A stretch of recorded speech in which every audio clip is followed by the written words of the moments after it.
అధికారాలు వస్తుంటాయి, పోతుంటాయి. పాలనలో మనం ఉండొచ్చు, ఇంకొకరు ఉండొచ్చు, ప్రజాస్వామ్యంలో ఎవరైనా రావచ్చు. కానీ నిర్లజ్జగా, నిస్సిగ్గుగా అన్నం పెట్టే రైతును కూడా ఆందోళన పరిచి, ఆయన్ని ప్రేరేపించి, ఉన్నది లేనట్టుగా, లేనిది ఉన్నట్టుగా భ్రమింపజేసి,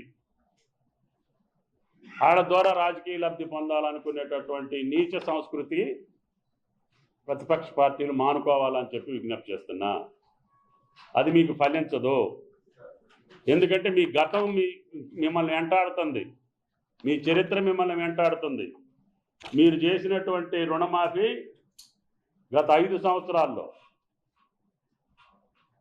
₹1,00,000 అని చెప్పారు, కానీ సగం మందికే చేసి వదిలేశారు.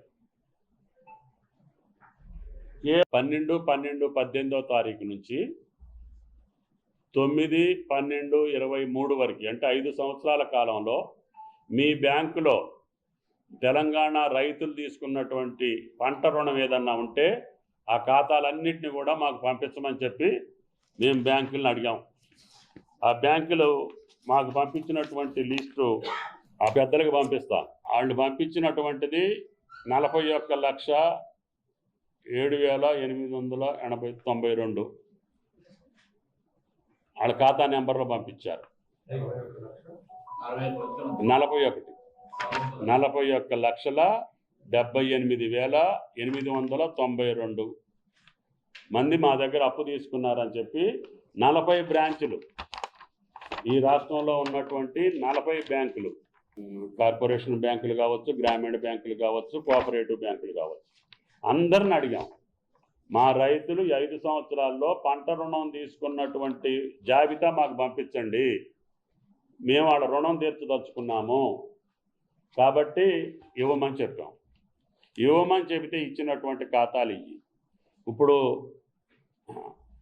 ఆదుర్దా పడేవాళ్ళు కానీ, అధికారం పోయిందని నిర్వేదంతో ఉన్నోళ్ళు కానీ, నిరాధారమైనటువంటి ఆరోపణలు చేస్తున్నటువంటి పెద్దలు కానీ, గతంలో చేసినటువంటి దుర్మార్గపు చర్యలకి మేము పాల్పడాల్సినటువంటి అవసరం లేదు. మీరు వెళ్ళి ఈ బ్రాంచీల దగ్గరికి వెళ్ళి అడగండి, ప్రభుత్వానికి మీరు ఇచ్చినటువంటి లిస్టు ఇదేనా? ఒకవేళ ఎవళ్ళన్నా ఇంకా పంపించలేదని చెప్పి కొంతమంది బ్యాంకులు మా దగ్గరకు వచ్చి అడుగుతున్నారు, సార్ మాకు అప్పుడు డేటా హెడ్ ఆఫీస్కి మేము పంపించలేదు, మా డేటా కొద్దిగా మిస్ అయ్యింది అనేవాళ్ళు కూడా ఉన్నారు. అవి కూడా మేము సేకరిస్తున్నాం. అసలైన తొలి వెలుగు. ఫాలో వాట్సాప్ @తొలి వెలుగు అఫీషియల్.